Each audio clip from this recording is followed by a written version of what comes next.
नमस्कार, NB news देख रहे हैं आप और मैं हूं आपके साथ मुस्कान। स्वागत है आप सभी का राजधानी लाइव में। बात सबसे पहले राजधानी दिल्ली की कर लेते हैं, जहां पर दिल्ली के सीएम अरविंद केजरीवाल ने गुरुवार को केंद्र सरकार, बीजेपी और प्रधानमंत्री नरेंद्र मोदी पर जमकर निशाना साधा।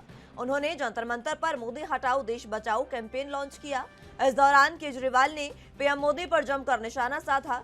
नोटबंदी पर सवाल खड़े करते हुए उन्होंने कहा कि अगर आप पढ़े लिखे नहीं हो तो कोई भी आपको बेवकूफ बना सकता है। सीएम केजरीवाल ने कहा कि जब नोटबंदी हुई तो देश भर में अफरा तफरी मच गई थी, देश 10 साल पीछे चला गया। केजरीवाल ने सवाल किया कि नोटबंदी क्यों हुई। दरअसल कुछ लोगों ने प्रधानमंत्री को बेवकूफ बनाया कि नोटबंदी से भ्रष्टाचार खत्म हो जाएगा। क्या भ्रष्टाचार खत्म हो गया? दिल्ली के सीएम ने आगे कहा कि प्रधानमंत्री को आम आदमी पार्टी से ईमानदारी सीखने की जरूरत है। उन्होंने कहा कि गुजरात में सबसे ज्यादा शराब घोटाले होते हैं। अरविंद केजरीवाल ने मंच से भारत माता की जय के नारे भी लगवाए।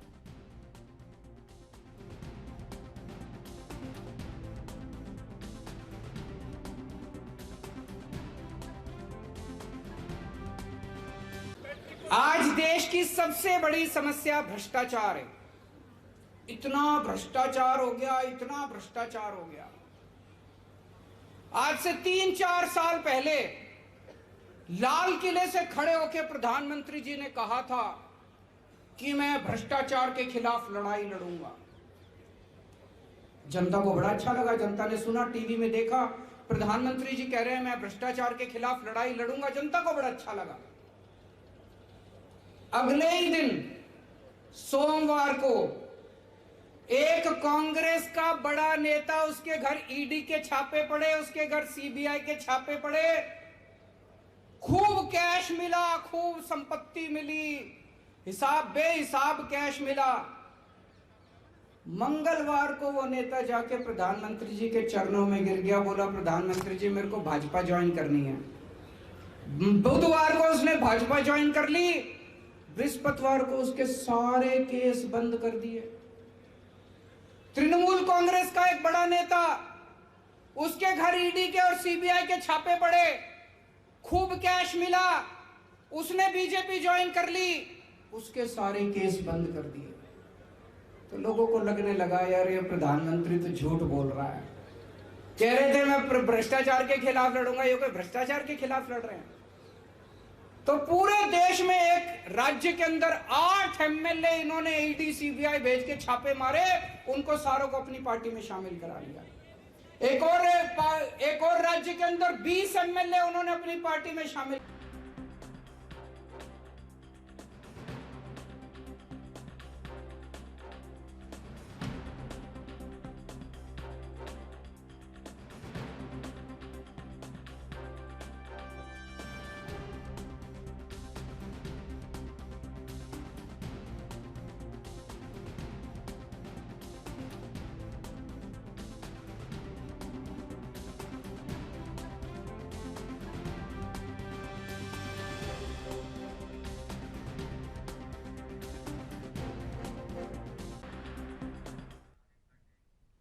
इस खबर पर ज्यादा जानकारी के लिए दिल्ली से संवाददाता राजीव तिवारी हमारे साथ मौजूद हैं। राजीव, जिस तरीके से अरविंद केजरीवाल ने केंद्र सरकार पर निशाना साधा है, प्रधानमंत्री नरेंद्र मोदी पर निशाना साधा और साफ तौर पर कहा कि आज के समय में जो प्रधानमंत्री नरेंद्र मोदी है वो भ्रष्टाचारियों के सरदार बन गए हैं। देखिए, यहाँ पर बात करें आम आदमी पार्टी के मुखिया अरविंद केजरीवाल की, और जिस तरीके से कल उन्होंने जंतर मंतर पर एक प्रदर्शन के माध्यम से कहीं ना कहीं केंद्र सरकार को घेरने की कोशिश की, और यहाँ तक कि प्रधानमंत्री मोदी जी को भी घेरते हुए नजर आए। यहाँ पर बात करें भगवत मान की और अरविंद केजरीवाल की, दोनों ही यहाँ पर मौजूद रहे और लगातार दोनों की तरफों से कहीं ना कहीं ये कोशिश की गई कि केंद्र सरकार को घेरा जाए और केंद्र सरकार के द्वारा जो कार्य किए गए उनको गलत ठहराया जाए। जिस तरीके से नोटबंदी की गई थी उसको लेकर भी कहीं ना कहीं अरविंद केजरीवाल की तरफ से बिल्कुल कहा गया कि नोटबंदी जो थी वो सिर्फ कुछ लोगों के कहने पर की गई थी और ना कि उन लोगों ने कहीं ना कहीं ये गलत जानकारी दी गई थी कि इससे भ्रष्टाचार खत्म होगा। मगर अभी तक भ्रष्टाचार जो है वो नहीं खत्म हुआ है। नोटबंदी से सिर्फ पूंजीपतियों को फायदा हुआ, यानी कि सीधे सीधे कहीं ना कहीं जो ब्लैकमेलिंग की जाती थी, यानी कि नोट छुपा के रखे जाते थे, वो लगभग पहले 500 और 1000 के रखे जाते थे और अब सीधा सीधा उनको 2000 में कन्वर्ट कर दिया गया है, यानी कि सीधा सीधा कहीं ना कहीं पूंजी पर कह सकते हैं जो भ्रष्टाचारी है उनकी सरकार बताया गया। मगर दूसरा यहाँ पर जिस तरीके से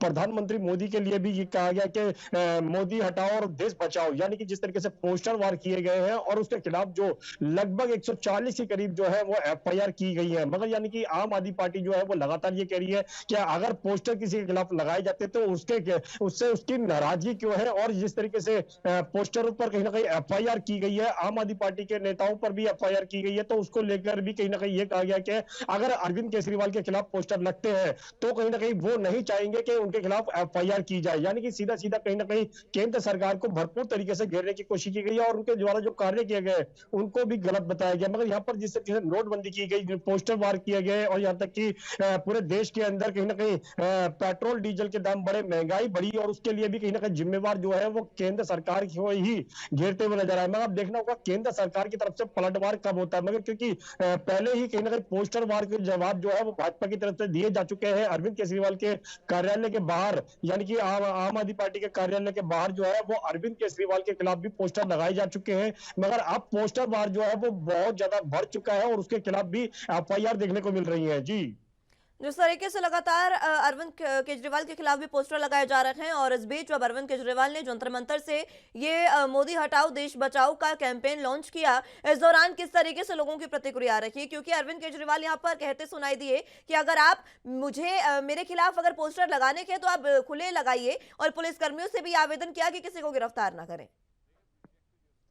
देखिए बिल्कुल सही कहा। यहाँ पर अरविंद केजरीवाल की तरफ से बिल्कुल स्पष्ट कहा गया कि जिस तरीके से उन्होंने पोस्टर कह सकते हैं जो कह सकते हैं प्रचार किया, यहाँ तक कि ये भी कहा गया कि अगर मोदी हटाओ देश बचाओ के खिलाफ अगर एफआईआर होती है तो अगर अरविंद केजरीवाल के खिलाफ पोस्टर लगाए जाएंगे तो दिल्ली पुलिस से बिल्कुल अपील की कि उनके खिलाफ कोई भी एफआईआर नहीं होनी चाहिए, यानी कि किसी को भी कोई भी सजा नहीं होनी चाहिए, ना ही उनके ऊपर कोई कार्रवाई होनी चाहिए। दूसरा यहाँ पर जिस तरीके से लगातार नोटबंदी को लेकर भी कहीं ना कहीं सवाल खड़े किए गए, यहाँ तक कि ये भी कहा गया अगर देश का प्रधानमंत्री अगर पढ़ा लिखा होता तो कहीं ना कहीं देश के विकास के कार्य के लिए सोचता, ना कि सिर्फ नोटबंदी या फिर भ्रष्टाचार को जो खत्म करने की बात की गई थी या फिर कुछ लोगों के कहने पर नोटबंदी की गई थी, उस तरह के कदम नहीं उठाए जाते। मगर कहीं ना कहीं ये भी कहा गया कि अगर सीएम पढ़ा लिखा है तो कहीं ना कहीं पीएम को भी कहीं ना कहीं पढ़ा लिखा होना चाहिए। मगर यहाँ पर जिस तरीके से कहा गया कि एक समाचार पत्र के माध्यम से कहीं ना कहीं ये कहा गया था कि प्रधानमंत्री जी मोदी जी है वो ज्यादा पढ़े लिखे नहीं है, अगर वो पढ़े लिखे होते तो कहीं ना कहीं देश के विकास के लिए कार्य करते हैं। इस तरीके का शब्दों का इस्तेमाल जो है वो अरविंद केजरीवाल की तरफ से बिल्कुल किया गया। यहाँ तक कि भगवत मान की तरफ से भी कहा गया कि अगर सरकार चाहती तो कहीं ना कहीं देश लोगों के लिए कहीं ना कहीं विकास कार्य काम करती, लोगों के लिए जॉब को उपलब्ध करती। मगर देश के जो केंद्र सरकार है उसने सिर्फ रेलवे विभाग या फिर कहे और सरकारी विभागों को सिर्फ बेचने का काम किया है, वो सिर्फ अडानी को फायदा देने के लिए। जी, इस अभियान को, इस कैंपेन को लेकर बीजेपी की क्या कुछ प्रतिक्रिया?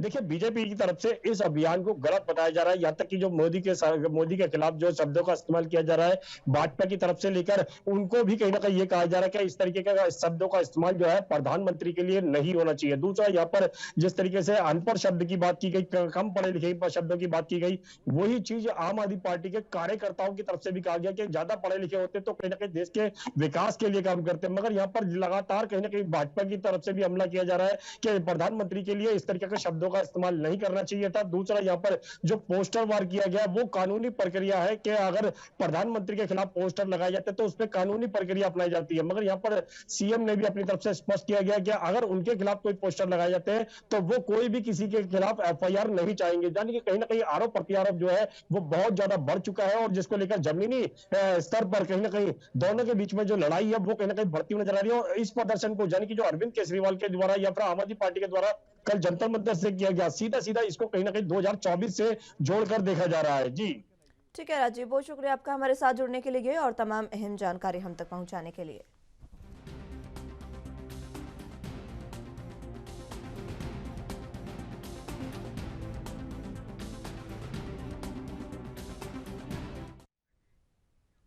ड्यूचेन मस्कुलर डिस्ट्रॉफी रोग की चपेट में आए मासूम बच्चों की जान बचाने के लिए पेरेंट्स दर भटकने को मजबूर हैं। अपने बच्चों की जान बचाने के लिए पेरेंट्स अपना सब कुछ दांव पर लगा चुके हैं।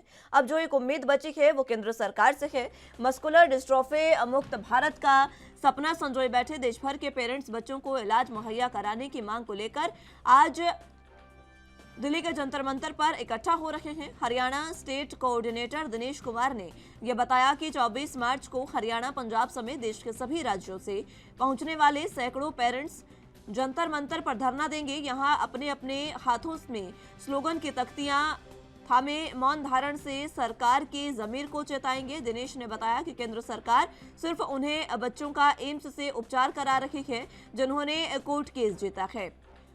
हर कोई बच्चा कोर्ट केस नहीं लड़ सकता। देश भर के पेरेंट्स सरकार से मांग कर रहे हैं कि उनके बच्चों का देश में इलाज कराकर उनकी जान बचाई जाए।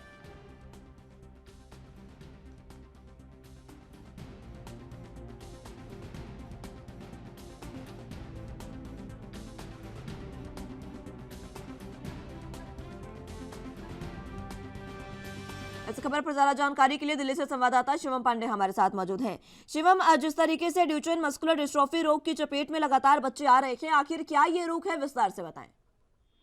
बिल्कुल मुस्कान जी, आपको बताना चाहते हैं कि डीएमडी जो इस समय रोग फैला हुआ है, क्योंकि पंजाब हरियाणा के जो बच्चे हैं उनको लेकर सरकार से बार बार राज्य सरकार से इलाज के लिए कहा जा रहा है, लेकिन ये जो है ये दिल्ली के एम्स में इलाज हो रहा है, लेकिन ये दिल्ली के एम्स केंद्र सरकार के अंडर रहता है। साफ तौर से आज उनके पेरेंट्स से दिल्ली के जंतर मंतर पर धरना प्रदर्शन करेंगे। साफ तौर से उनका कहना है कि जितने बच्चे हैं इस रोग से पेशेंट से जितने बच्चे उनको जल्द से जल्द दिल्ली के एम्स हॉस्पिटल में इलाज कराया जाए। लेकिन कहीं ना कहीं केंद्र सरकार टाला मटोली कर रही, सुनवाई नहीं कर रही है, क्योंकि जो बच्चे जिसके पेरेंट्स कोर्ट से जीते हैं उन्हीं बच्चों का इलाज दिल्ली के एम्स में चल रहा है, बाकी बच्चों का इलाज नहीं चल रहा। इसको लेकर आज उन बच्चों के पेरेंट्स और वो बच्चे दिल्ली के जंतर मंतर पर धरना प्रदर्शन करेंगे और साफ तौर से केंद्र सरकार को गुहार लगाएंगे कि सारे बच्चों को जल्द से जल्द इलाज एम्स में कराया जाए। मुस्कान जी, शिवम, ये रोग है क्या, ये जानना बेहद जरूरी है, क्योंकि दर्शक जो है वो जानना चाहते हैं कि आखिर लक्षण क्या इस रोग के हैं, क्या कुछ इस रोग में, ये जो बीमारी है इसमें क्या खास रहता है, ये विस्तार से बताएं। बिल्कुल मुस्कान जी, आपको बताना चाहेंगे कि जैसे इस रोग के लक्षण ये है कि जैसे बच्चों को सही से न चल पाना, मांसपेशियां सही से न खुल पाना, क्योंकि बच्चे चलते चलते गिर पड़ते हैं। इसको लेकर ये जो बीमारी है काफी बच्चों में अभी उभरती हुई बीमारी है, क्योंकि डीएमडी बीमारी ऐसी है कि बच्चे चक्कर खा के गिरते हैं। इसको लेकर उनके पेरेंट्स जो है, जो डीएमडी के पेशेंट बच्चे हैं, उनके पेरेंट्स आज दिल्ली के जंतर मंतर पे धरना प्रदर्शन करेंगे और साथ ही साथ केंद्र सरकार से गुहार लगाएंगे कि जल्द से जल्द उनकी सुनवाई करें और सारे बच्चों का इलाज जल्द से जल्द एम्स में इलाज हो। और साथ ही साथ इनकी बात करें कि लगभग 3 साल के बाद ये लक्षण जो बच्चों में होता है, ये 3 साल के बाद ही लक्षण देखने को मिलता है और लक्षण के बाद धीरे धीरे बच्चों को काफी मांसपेशियां टाइट हो जाती है। इसको लेकर ये बीमारी ज्यादा से ज्यादा बच्चों में बढ़ती हुई दिख रही है और केंद्र सरकार से गुहार लगाया जा रही है, इनके पेरेंट्स गुहार लगा रहे हैं, अभिभावक गुहार लगा रहे हैं कि जल्द से जल्द सारे बच्चों का इलाज एम्स में हो। मुस्कान, आखिर क्या कारण है कि इसका इलाज आम नहीं हो पा रहा है? शिवम, ये बीमारी जिस तरीके से बताई जा रही है, क्या कहा यह भी जाता है कि इसका जो इलाज है वो सिर्फ एम्स में है, आम डॉक्टर्स के पास इसका इलाज नहीं है, इसका क्या कारण? बिल्कुल मुस्कान जी, बात किया जाए ये बच्चों की बीमारी जो लगातार उभरती हुई लगभग 3 साल के बाद ही ये बीमारी देखने को मिलती है, क्योंकि ये बीमारी अभी लगभग पंजाब और हरियाणा के बच्चों में देखने को मिली है। क्योंकि आम हॉस्पिटल की बात कर ले तो आम हॉस्पिटल में इसका इलाज नहीं है, क्योंकि दिल्ली के एम्स में ही इसका इलाज है। एम्स में ही थेरेपाई और कई बीमारियों कई डॉक्टर की कई चिकित्सक भी हैं, इसको लेकर इलाज यही होता है कि क्योंकि इनकी कहीं ना कहीं केंद्र सरकार की भी मजबूरी की पेट पीट न खाली होना, लेकिन केंद्र सरकार को इस चीज को, इस बीमारी को लेकर जल्द से जल्द संज्ञान लेना चाहिए और भारत बल्कि पंजाब और हरियाणा इतने बच्चे हैं कि उनको जल्द से जल्द इलाज कराना चाहिए, क्योंकि ये नहीं होता कि केंद्र सरकार की उन्हीं बच्चों का अगर जो कोर्ट कराए या जो कोर्ट पर नहीं, ऐसा नहीं करना चाहिए, क्योंकि सारे बच्चों का इलाज जल्द से जल्द दिल्ली के एम्स हॉस्पिटल में करना चाहिए, क्योंकि इसको लेकर केंद्र सरकार नहीं सुन रही है तो उनके अभिभावक आज दिल्ली के जंतर मंतर पर प्रोटेस्ट करेंगे कि उनकी सुनवाई जल्द से जल्द हो और सारे बच्चों का इलाज एम्स हॉस्पिटल में होना चाहिए। मुस्कान, एम्स के साथ साथ अन्य हॉस्पिटल्स में भी इसका इलाज हो, ये जो मांग है वो पेरेंट्स कर रहे हैं। जिस तरीके से ये मांग पेरेंट्स की है, आखिर क्या समझा जाए कि केंद्र सरकार जो है कब तक इस पर संज्ञान ले सकती है, क्योंकि लंबे समय से इस पर संज्ञान नहीं लिया जा रहा है। जो बच्चे कोर्ट केस जीते हैं मात्र उनको ही एम्स में इलाज मिलता है।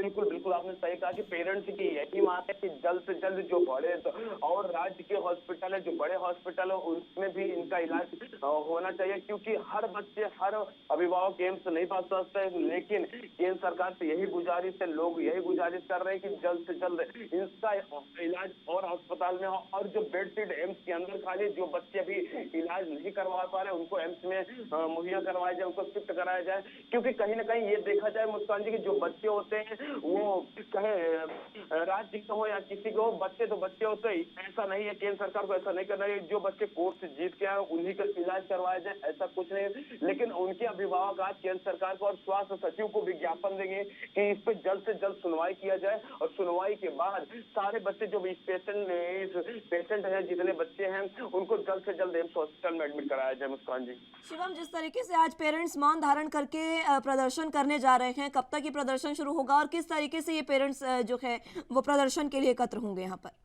बिल्कुल बिल्कुल मुस्कान जी, हम अभी जो खबर मिल रही सूत्रों के हवाले से कुछ खबर मिल रही है कि लगभग ये 10-11 बजे से इनका धरना प्रदर्शन शुरू होगा। साथ ही साथ सारे बच्चे और सारे अभिभावक, लगभग कुछ बच्चे भी आएंगे, क्योंकि वो डायरेक्ट केंद्र सरकार को अपनी बातें रखेंगे, और साथ ही साथ स्वास्थ्य सचिव और स्वास्थ्य मंत्री को भी लेटर देंगे और ज्ञापन देंगे कि इन पे जल्द से जल्द सुनवाई किया जाए और सारे बच्चों का इलाज एम्स हॉस्पिटल में कराया जाए। क्योंकि ये बीमारी ऐसी है कि जिससे बच्चों को काफी दिक्कतों का सामना करना पड़ता, और स्वास्थ्य सचिव को भी इससे संज्ञान लेना चाहिए कि अभी तक जितने एम्स के अंदर बेड सीट खाली है या जो राज्य के बड़े हॉस्पिटल हैं उन पे भी चिकित्सक मुहैया करवाएं, और जो अभी बेड सीट खाली है उसके अंदर उनको जल्द से जल्द एम्स में भर्ती कराएं।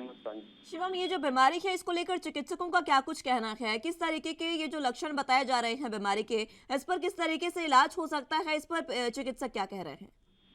बिल्कुल आपने सही कहा कि हम अगर चिकित्सकों की बात करें कि चिकित्सक लगातार इलाज कर रहे हैं, क्योंकि ये ऐसी बीमारी है कि मुस्कान जी अगर देखा जाए तो अचानक से जल्द से नहीं ठीक हो सकती, इसमें धीरे धीरे टाइम लगता है चिकित्सकों की बात करने के बाद। लेकिन अब देखा जाए कि जो जितने बच्चों का इलाज हो रहा है उनका लगभग थोड़ा बहुत सुधार है, लेकिन जो बच्चे भी इलाज से वंचित है, जो बच्चे इलाज से दूर जा रहे हैं, उनको भी केंद्र सरकार जल्द से जल्द संज्ञान लेना चाहिए। क्योंकि स्वास्थ्य जो चिकित्सक है, जो अधिकारी हैं, उनका साफ तौर से कहना है कि डीएमटी जैसी बीमारी थोड़ी सी घातक बीमारी, लेकिन इसके इलाज में धीरे धीरे टाइम लगता और जल्द ही सारे बच्चे स्वस्थ होंगे। मुस्कान, क्या चिकित्सकों का ये दावा है कि इसका इलाज जल्द से जल्द निकाल सकते हैं, क्योंकि इसका इलाज नहीं बताया जा रहा है देश में, और अभी ये जो बीमारी है 3 साल के बच्चों से शुरू हो जाती है। किस तरीके से जब बच्चे बड़े होते हैं क्या तब इस बीमारी का पता चलता है, या 3 साल के समय में ही इस बीमारी का पता चल जाता है?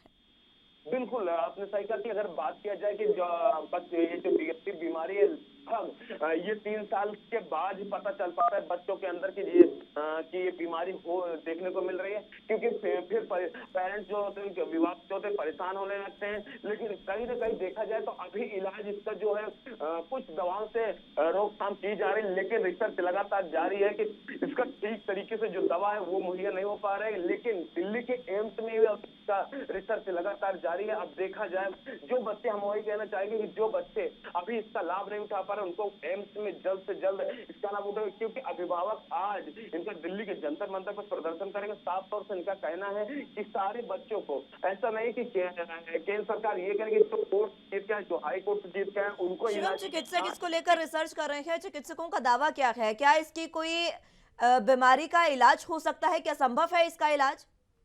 बिल्कुल बिल्कुल, हम चिकित्सकों की बात कर ले तो साफ तौर से डॉक्टरों का कहना है कि इसका रिसर्च जारी है। अब जैसे ही दवा का पता चलेगा, रिसर्च करने के बाद ही जब दवा का पता चलेगा तो उसको जल्द से जल्द मुहैया करवाया जाएगा। क्योंकि रिसर्च अभी लगातार दवाओं को जारी है, लेकिन कुछ ऐसी दवाई है जो बच्चों को देकर उनके थोड़े बहुत उनको मिल रहा है, लेकिन जो ठीक तरीके से जो दवा है वो भी बच्चों को मुहैया नहीं करवाया जा सकता। मुस्कान जी, ठीक है शिवम, बहुत शुक्रिया आपका हमारे साथ जुड़ने के लिए और तमाम अहम जानकारी हम तक पहुंचाने के लिए।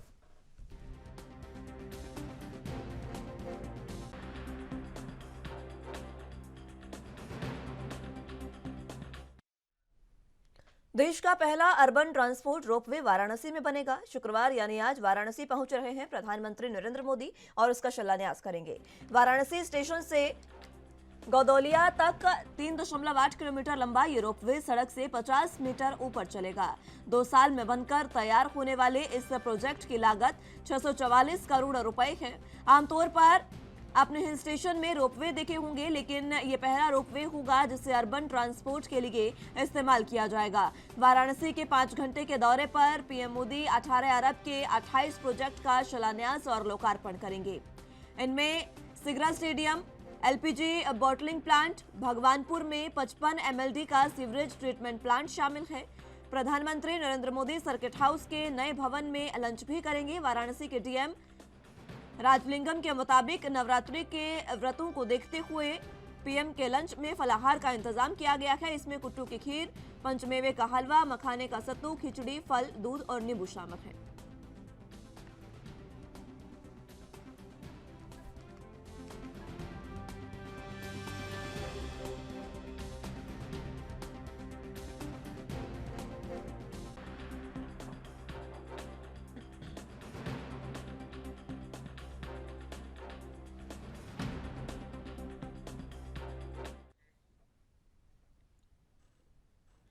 इस खबर पर ज्यादा जानकारी के लिए संवाददाता जितेंद्र चौहान हमारे साथ मौजूद हैं। जितेंद्र, जिस तरीके से आज प्रधानमंत्री नरेंद्र मोदी वाराणसी के दौरे पर है और यहां पर कई जो परियोजनाएं हैं उनका शिलान्यास किया जाएगा और सौगात जनता को दी जाएगी। देखिए, लोकसभा चुनाव से पहले देश के प्रधानमंत्री नरेंद्र मोदी अपने बनारस कहीं न कहीं पहुंच रहे हैं और कहा जा सकता है कि 1780 करोड़ की लगभग 28 परियोजनाओं को आज देश के प्रधानमंत्री नरेंद्र मोदी उसका लोकार्पण और शिलान्यास करने का काम करेंगे। उनके साथ उत्तर प्रदेश के मुख्यमंत्री योगी आदित्यनाथ समेत तमाम नेता कहीं न कहीं मंच पर मौजूद रहेंगे और ये कहा जा सकता है कि कई कार्यक्रम में प्रधानमंत्री नरेंद्र मोदी हिस्सा लेंगे और वर्ल्ड टीवी डे है उसमें आयोजित जो कार्यक्रम है उसमें हिस्सा लेने का काम करेंगे। तो वही देश का पहला अर्बन ट्रांसपोर्ट रोपवे बनारस में बनेगा, जिसमें कहीं न कहीं 24 मार्च को आज प्रधानमंत्री नरेंद्र मोदी उसका कहीं न कहीं शिलान्यास करने का काम करेंगे। बनारस स्टेशन से गौदलिया और लगभग 3.8 किलोमीटर की ये रोपवे होगी और उसमें सड़क पे लगभग 50 मीटर ऊपर चलेगी और ये कहा जा सकता है कि 2 साल में बनकर तैयार होने वाली इस प्रोजेक्ट की लागत लगभग 644 करोड़ रुपए बताई जा रही है। तो वहीं आमतौर पर अपने हिल स्टेशन पे रोपवे जरूर देखी होगी, क्योंकि हिल स्टेशन पे लगातार ये देखने को मिलता है कि वहाँ रोपवे होता है, लेकिन उन रोपवे से इस रोपवे में थोड़ा सा कहीं ना कहीं अंतर होगा और ये कहा सकता है कि पहला रोपवे है जिसमें अर्बन ट्रांसपोर्ट का के रूप में कहीं ना कहीं इसका प्रयोग किया जाएगा और ये कहा जा सकता है कि बनारस में 5 घंटे प्रधानमंत्री नरेंद्र मोदी रहेंगे।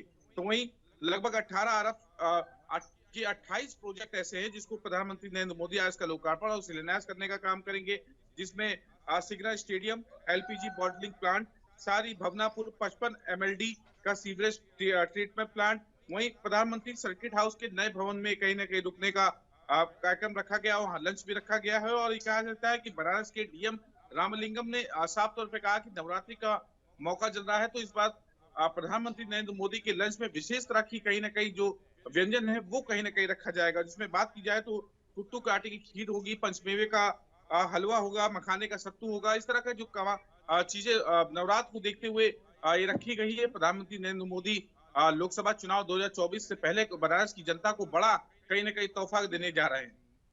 जितेंद्र, जिस तरीके से आज की योजनाओं में सबसे अहम रोपवे की है, अर्बन ट्रांसपोर्ट रोपवे जो बनाया जा रहा है, इसका कार्य क्या कुछ होगा और 2 साल में जब ये लगभग बनकर तैयार होगा, किस तरीके से जो पूरा उत्तर प्रदेश है उसको इसकी सौगात एक कह सकते हैं कि प्रशंसा के रूप में हो सकती है?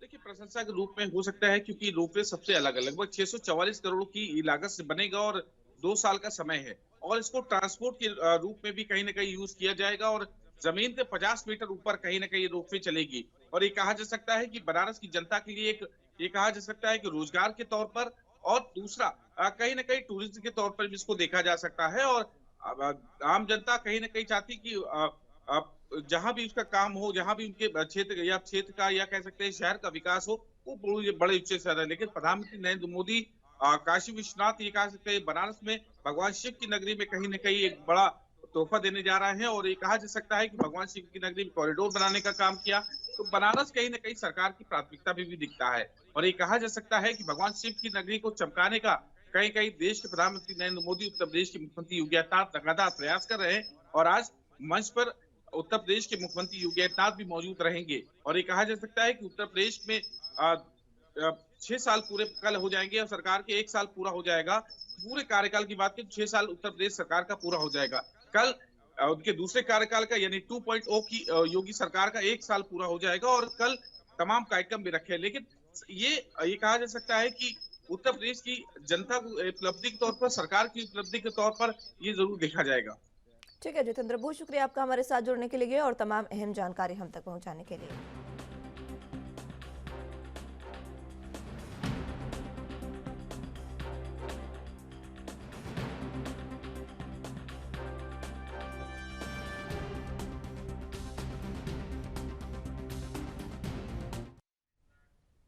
बुलेटिन में फिलहाल वक्त एक छोटे से ब्रेक का है, फौरन हाजिर होंगे।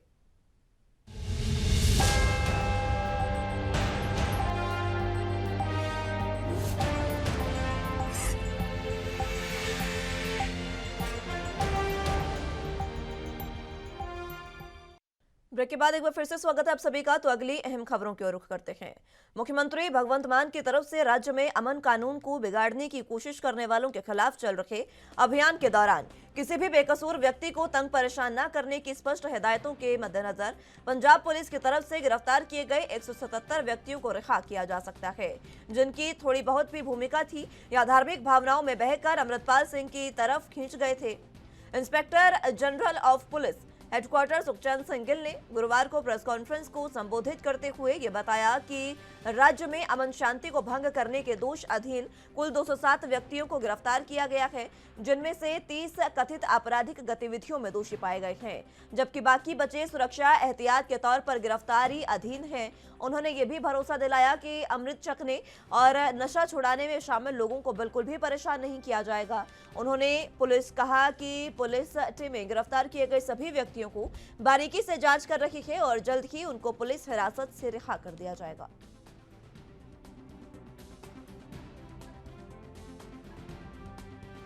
हमने यूनिटी कायम रखी है, ਉਹਦੇ ਵਾਸਤੇ ਥੈਂਕਫੁਲ ਆ ਸਾਰੀ ਸਟੇਟ ਦੇ। ਜਿਹੜੀ ਸਭ ਤੋਂ ਅਹਿਮ ਗੱਲ ਆ ਕਿ ਉਹਨਾਂ ਵੱਲੋਂ ਬਹੁਤ ਕਲੀਅਰ ਡਾਇਰੈਕਸ਼ਨ ਆ ਵੀ ਕਿਸੇ ਨੂੰ ਵੀ ਅਨਨੈਸੈਸਰੀਲੀ ਹਰਾਸ ਨਹੀਂ ਕੀਤਾ ਜਾਊਗਾ ਇਸ ਕੇਸ ਦੇ ਵਿੱਚ।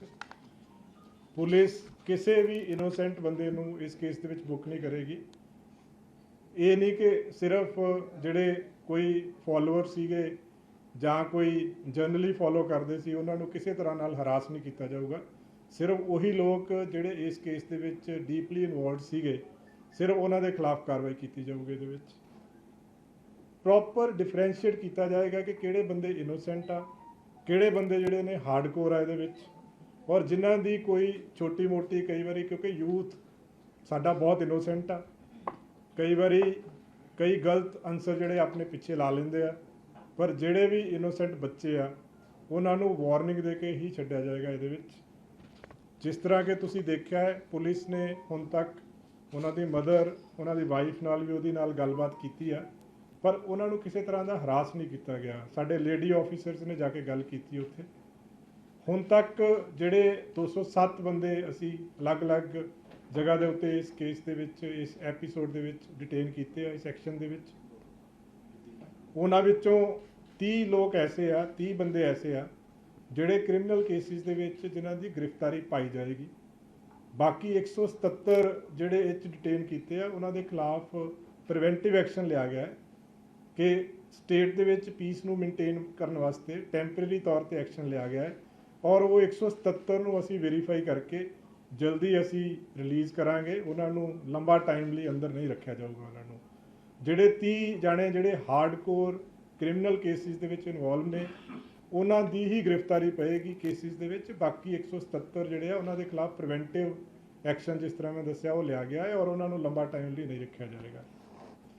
ਜਿਸ ਤਰ੍ਹਾਂ ਤੁਸੀਂ ਪਹਿਲਾਂ ਵੀ ਦੇਖਿਆ ਜਦੋਂ RPG ਅਟੈਕ ਹੋਇਆ ਸੀ ਸਰਿਆਲੀ ਦੇ ਵਿੱਚ, ਉਦੋਂ ਕੁਝ ਯੂਵੇਨਾਈਲ ਸੀਗੇ ਜਿਨ੍ਹਾਂ ਦਾ ਬਹੁਤ ਥੋੜਾ ਕਨੈਕਟਿੰਗ ਰੋਲ ਸੀ। ਕੋਈ ਉਹਨਾਂ ਨੇ ਇੱਕ ਜਗ੍ਹਾ ਤੋਂ ਦੂਜੀ ਜਗ੍ਹਾ ਕੁਝ ਟ੍ਰਾਂਸਫਰ ਕੀਤੀਆਂ ਸੀ, ਕੁਝ ਪੈਸੇ ਟ੍ਰਾਂਸਫਰ ਕੀਤੇ ਸੀ, ਪਰ ਪਤਾ ਨਹੀਂ ਸੀਗਾ। ਉਹਨਾਂ ਨੂੰ ਵਾਰਨਿੰਗ ਦੇ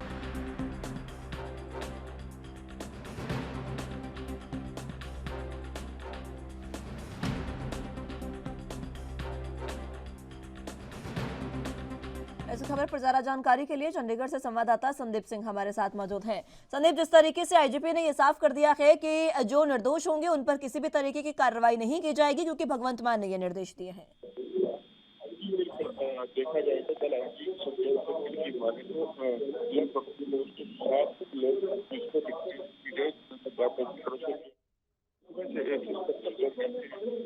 जो सिर्फ पूछताछ के लिए शक के आधार पर जो उनको डिटेन किया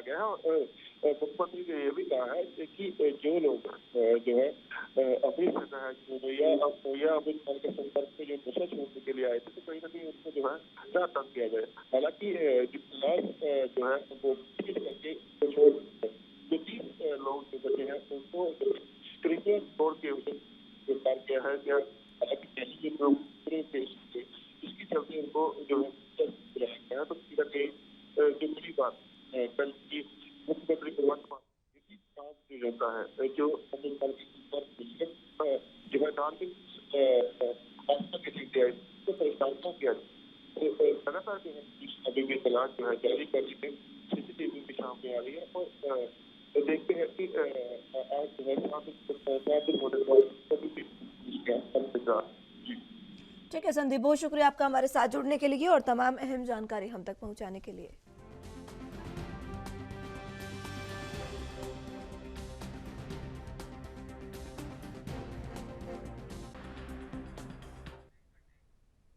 हिमाचल प्रदेश नशे के मामले में उड़ता पंजाब की राह पर न चले, इसके लिए सख्त कानून बनाया जाएगा। ये बात मुख्यमंत्री सुखविंदर सिंह सुक्खू ने पुलिस, होम और लॉ एंड डिपार्टमेंट अफसरों के साथ मीटिंग में कही। उन्होंने अधिकारियों को नशा तस्करों के साथ सख्ती बरतने की हिदायत दी है। मुख्यमंत्री ने कहा कि नशीले पदार्थों की तस्करी करने वालों पर भी सख्त कानून कार्रवाई की जाएगी। इसके लिए कानून में आवश्यक संशोधन करके संपत्ति जब्त करने का प्रावधान किया जाएगा। नशे की आपूर्ति करने वाली चेन को तोड़ने और माफियाओं के खिलाफ कड़ी कार्रवाई करने के लिए विशेष कार्यबल यानी स्पेशल टास्क फोर्स का भी गठन किया जाएगा।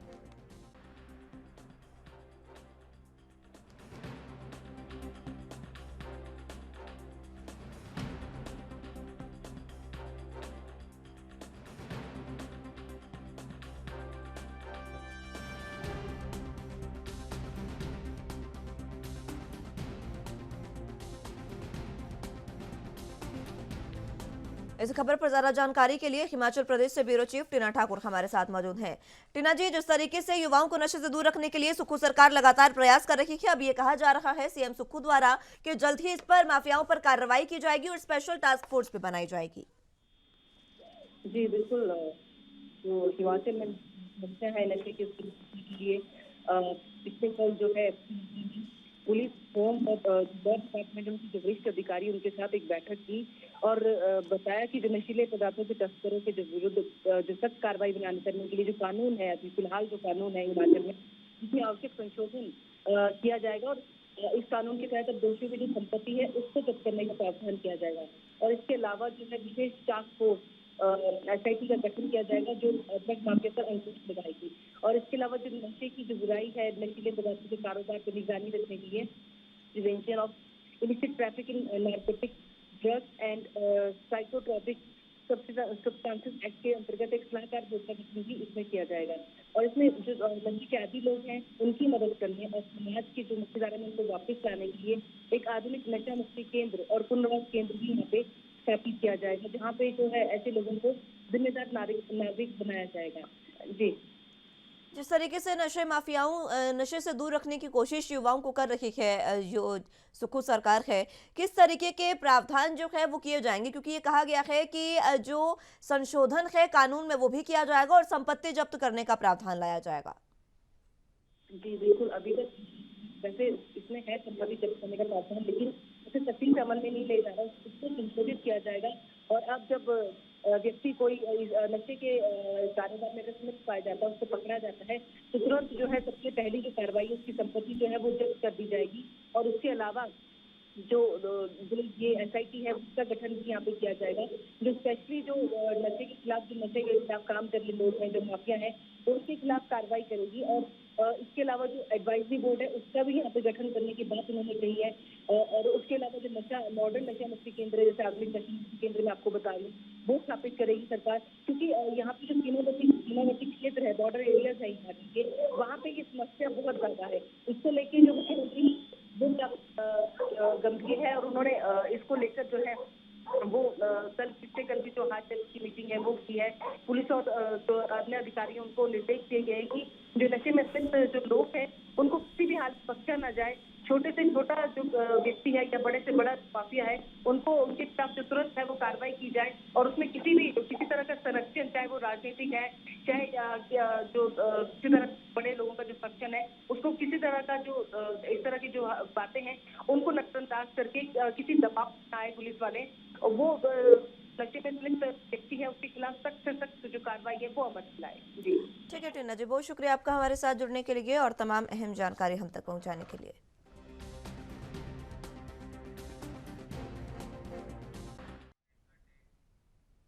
बीते गुरुवार को एक ही खबर से पूरे कांग्रेसियों में हड़कंप मच गया है। एक चुनावी सभा में मोदी सरनेम को लेकर दिए गए बयान की वजह से अदालत ने राहुल गांधी को सजा सुना दी है। रायपुर में कलेक्ट्रेट के पास अंबेडकर चौक पर आकर इसी के खिलाफ प्रदेश कांग्रेस के नेताओं ने धरना दिया। युवा कांग्रेस के नेताओं ने महात्मा गांधी की प्रतिमा के सामने पुराने कांग्रेस भवन के बाहर मौन विरोध किया। कांग्रेस के प्रदेश के अध्यक्ष मोहन मरकाम ने कहा कि सत्य परेशान हो सकता है मगर पराजित नहीं। हम सत्य और राहुल गांधी के साथ खड़े हैं। साल 2019 की चुनावी सभा में राहुल गांधी ने कहा था कि नीरव मोदी, ललित मोदी, ये मोदी सरनेम वाले देश का 15,000 करोड़ क्यों लेकर भाग रहे हैं, किसके माध्यम से इन्हें बचाया जा रहा है। गलत कहा बोला, मगर हम कोर्ट के फैसले का सम्मान करते हैं, हम लड़ेंगे और जीतेंगे।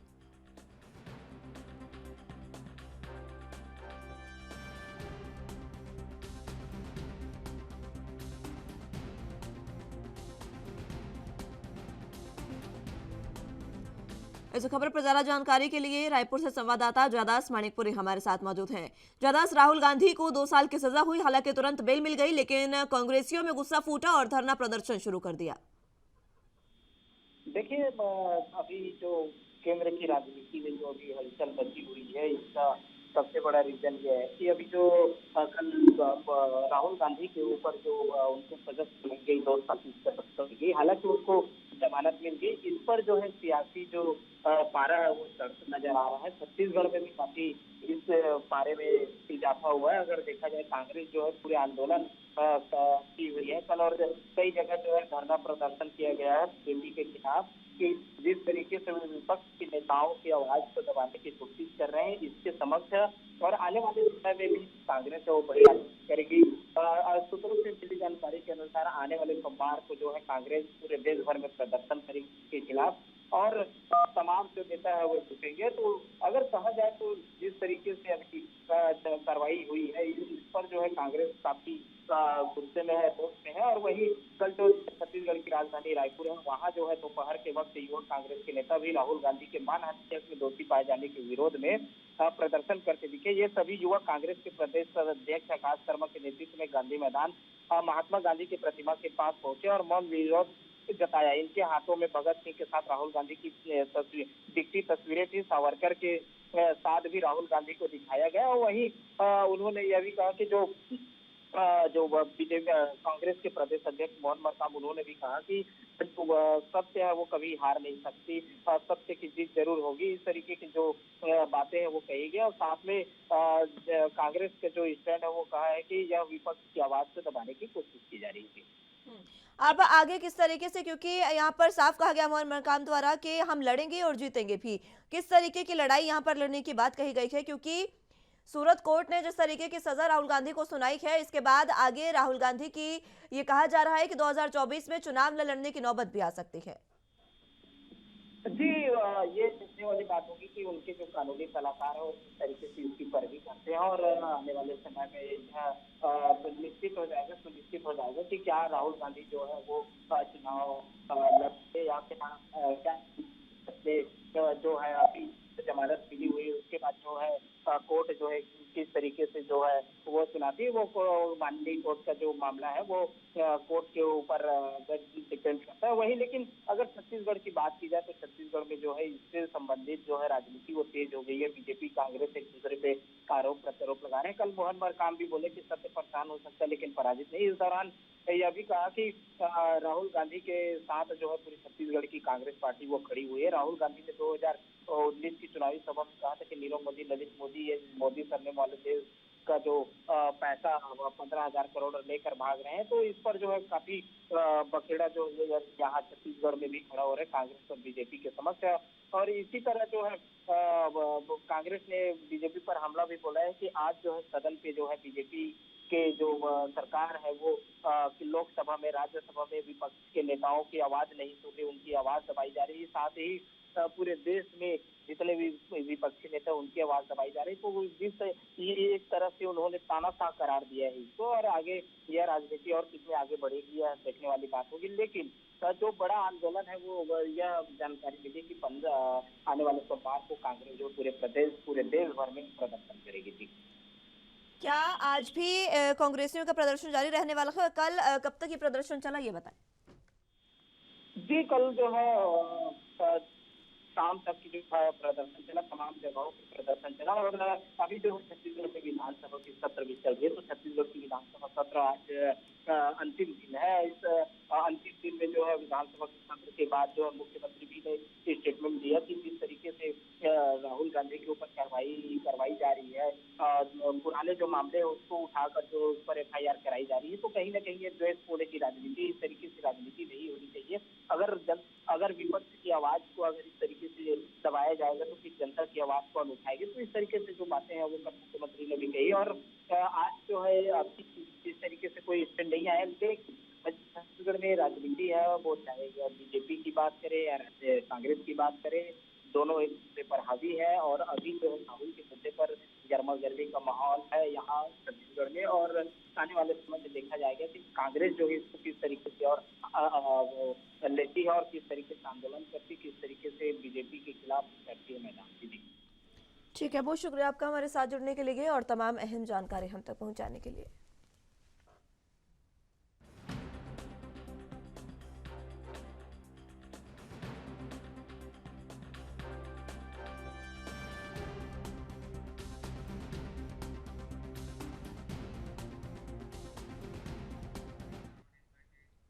बुलेटिन में फिलहाल वक्त एक छोटे से ब्रेक का है, फौरन हाजिर होंगे।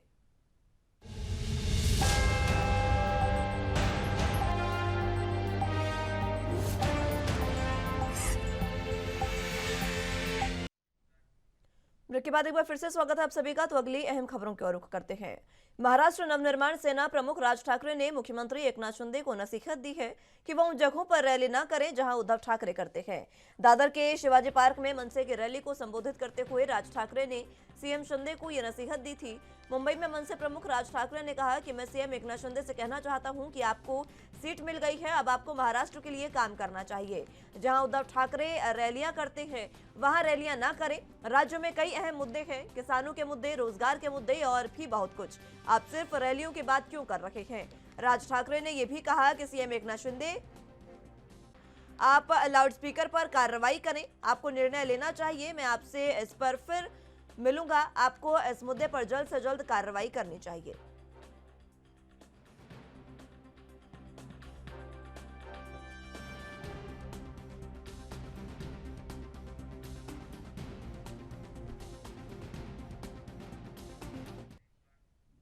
इस खबर पर ज्यादा जानकारी के लिए मुंबई से संवाददाता सत्यप्रकाश सोनी हमारे साथ मौजूद हैं। सत्यप्रकाश, जिस तरीके से मनसे प्रमुख राज ठाकरे ने एकनाथ शिंदे को नसीहत दी है, किस तरीके की जानकारी?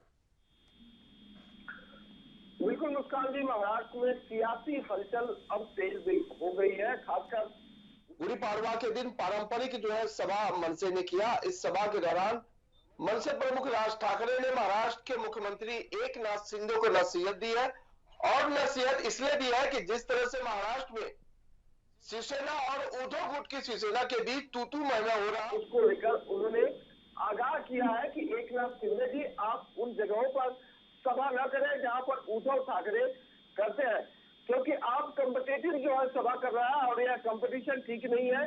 क्योंकि आपको महाराष्ट्र का मुख्यमंत्री बना दिया गया, आपको कुर्सी दी गई है, आपको ताज दिया गया है।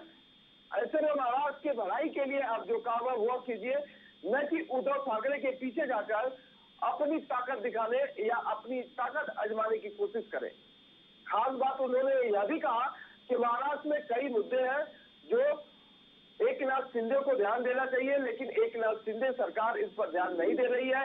खासकर लाउड स्पीकर को लेकर उन्होंने चेतावनी दी है कि एक बार फिर से लाउड स्पीकर को लेकर एकनाथ शिंदे को इस पर कार्रवाई करनी चाहिए। हालांकि जब वह सरकार में नहीं थे तब एक भारतीय जनता पार्टी बार बार यह कहती थी कि Bharatiya Janata party loud speaker हटाने के पक्ष में है, लेकिन अब जो है भारतीय जनता पार्टी के साथ सरकार बनाने के बाद एकनाथ शिंदे इस पूरे मामले में ध्यान नहीं दे रहे। यही वजह है कि राज ठाकरे ने उन्हें आगाह किया है और 1 महीने का अल्टीमेटम दिया है कि 1 महीने में अगर आप कार्रवाई नहीं शुरू करते हैं तो मनसे सेना अपने स्टाइल में इसका जवाब देगी। जी, जिस तरीके से ये नसीहत दी गई है शिंदे को, क्या शिंदे की तरफ से कोई बयान सामने आया?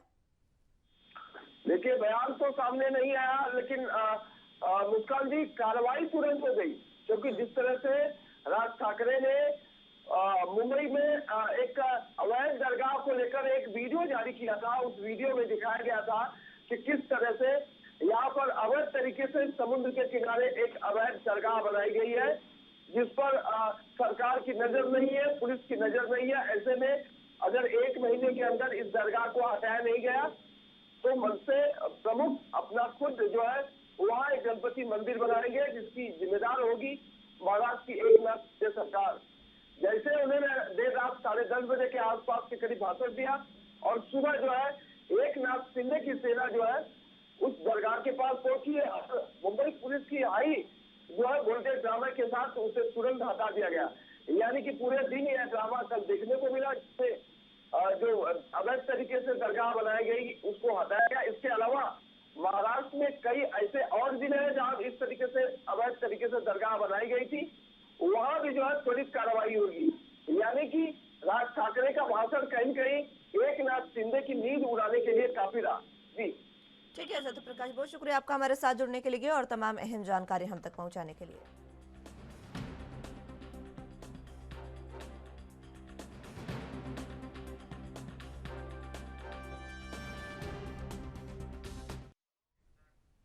नेशनल कॉन्फ्रेंस के नेता डॉक्टर फारूक अब्दुल्ला ने पैंथर्स पार्टी के स्थापना दिवस पर भारतीय जनता पार्टी पर निशाना साधा।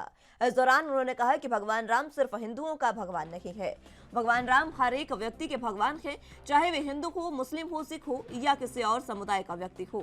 उन्होंने कहा कि अल्लाह सिर्फ मुसलमानों का रब नहीं है, वो सबका है। फारूक अब्दुल्ला ने कहा कि एक पाकिस्तान के बुजुर्ग प्रोफेसर जिनकी कुछ समय पहले मृत्यु हुई है, उन्होंने लिखा था कि भगवान राम भी अल्लाह की तरफ से ही भेजे गए हैं।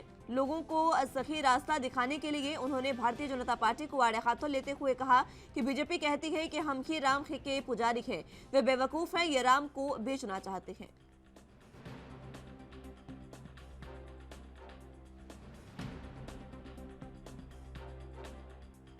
मगर मैं आपको बताऊं, भगवान राम सिर्फ हिंदू का भगवान नहीं है, ये अपने दिमाग से निकालिए। भगवान राम हर एक के भगवान हो, मुसलमान हो, ईसाई हो, क्रिश्चियन, अमेरिकन हो, रूसी हो, जो मानने वाला, जैसे हम कहते हैं, हम अल्लाह को कहते हैं रब्बुल आलमीन, आलमों का रब, वो मुसलमानों का ही रब नहीं है, वो सबका रब है। और एक बहुत बुजुर्ग प्रोफेसर भी अभी गुजरे हैं पाकिस्तान में, उन्होंने कुरान शरीफ की 7 जिल्दों में उन्होंने तफसीर लिखी है। उस तफसीर में वो खुद बयान करते हैं मौलाना असरार, और उसमें कहते हैं वो कि तुम लोग ये याद रखो कि भगवान राम जो है वो भी अल्लाह की तरफ से ही भेजे गए हैं लोगों को सही रास्ता दिखाने के लिए। ये जो आपके सामने आते हैं, हम ये राम के पुजारी हैं, बेवकूफ लोग हैं, ये राम को बेचना चाहते हैं। इन्हें राम से कोई मोहब्बत नहीं है, इन्हें हुकूमत से मोहब्बत है।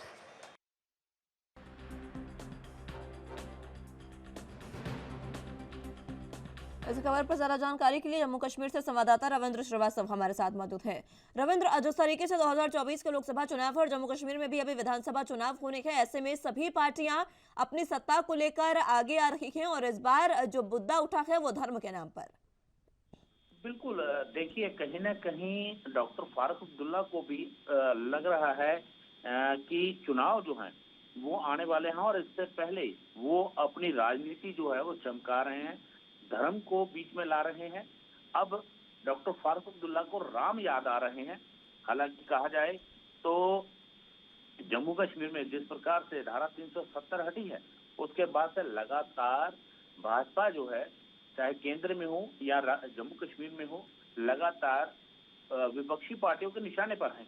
कल भी नेशनल कॉन्फ्रेंस के जो डॉक्टर फारूक अब्दुल्ला हैं, वो पैंथर्स पार्टी के स्थापना दिवस पर पहुंचे थे और उन्होंने भाजपा के ऊपर निशाना साधा और उन्होंने ये भी कहा कि भगवान राम सिर्फ हिंदुओं के भगवान नहीं है, वो सभी के रब है। यानी कहा जाए क्रिश्चियंस के, मुस्लिम के, सिखों के, पारसी के, सभी के जो है समुदाय के जो हैं वो रब हैं। लेकिन कहीं ना कहीं अपनी सत्ता चमकाने के लिए जो है डॉक्टर फारूक अब्दुल्ला अब भगवान राम का सहारा ले रहे हैं। बाकी की जितनी विपक्षी पार्टियां वो एक मंच पर हैं। जब पैंथर्स पार्टी का स्थापना दिवस था तो इस मौके पर कहा जाए तो कांग्रेस के साथ साथ पैंथर्स पार्टी, नेशनल कॉन्फ्रेंस और कई पार्टियां जो हैं एक ही मंच पर नजर आई हैं। जी, बहुत शुक्रिया आपका हमारे साथ जुड़ने के लिए और तमाम अहम जानकारी हम तक पहुंचाने के लिए।